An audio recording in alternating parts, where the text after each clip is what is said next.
ආයිබෝවන් හැමෝටම.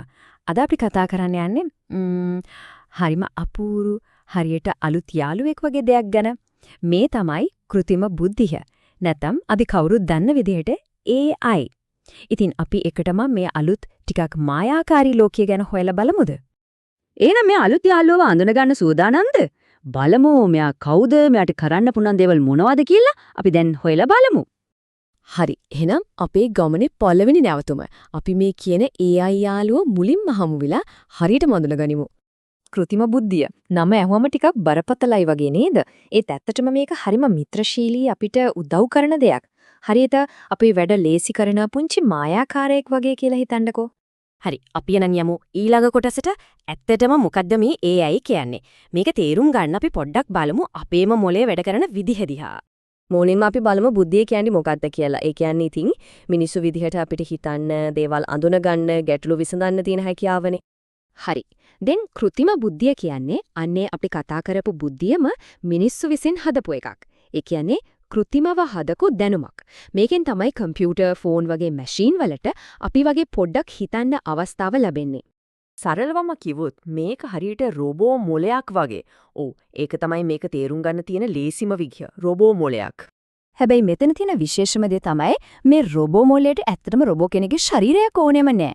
ඒක කම්පියුටරයක් ඇතුලේ, ෆෝන් එකක් ඇතුලේ, ටීවී එකක් ඇතුලේ ඔය ඕනෙම තැනක ජීවත් වෙන්න පුළුවන්. හරි. දැන් තමයි වැඩේ තවත් රසවත් වෙන්නේ. කොහොමද මේ AI යාළුවෝ ඉගෙන ගන්නේ? අපි මේක පුංචි කතාවක් කරා තේරුම් ගමු. හිතන්නකො පොඩි ළමයෙක් පූසෙක්ව අඳුනගන්න ඉගෙන ගන්න විදිහ. මුලින්ම පූසෙක්ව දකින්නවා, ඊට පස්සේ වැඩිහිටියෙක් පෙන්නලා කියනවා, "ඔය ඉන්නේ පූසෙක්" කියලා. එතකොට ඒ ළමයා එයාගේ ලක්ෂණ බලනවා. උල්කන්, දිග වලිගයක්, මියාව් ගාන සද්දේ මේ ඔක්කොම මුලට යනවා. ඊට පස්සේ ඉතින් අනාගතේ ඕනෙම පූසෙක් දැක්ක ගමන් අඳුර ගන්නවා. දැන් පුදුම දේ තමයි AI වැඩ කරන්නේත් හරියටම ওই විදිහටමයි. අපි AI එකකට පූසන්ගේ පින්තූර දහස් ගාණක්, ලක්ෂ ගාණක් පෙන්නලා කියලා දෙනවා මේ ඉන්නේ පූසෙක් කියලා. එතකොට අර රොබෝ මොලේ ඒ පින්තූරවල තියෙන පොදු රටාවන් මතක තියාගන්නවා. ඊට පස්සේ කවදාවත් දැකලා නැති අලුත් පූසෙක්ගේ පින්තූරයක් පෙන්නුවත් ඒකට ඒක අඳුනගන්න පුළුවන්.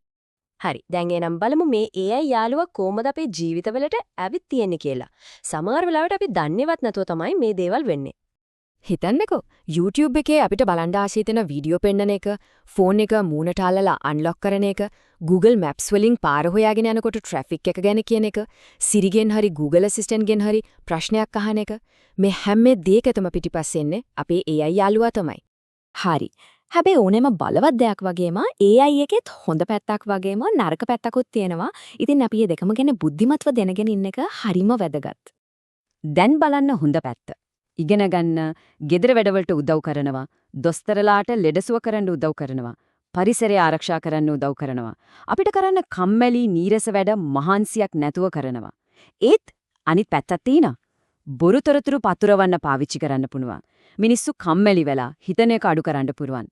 අපේ පෞද්ගලික තොරතුරු වලට අවධානමක් ඇති කරන්නත් පුළුවන්. මෙන්න මේක හිතන්න හොඳම උපමාවක්.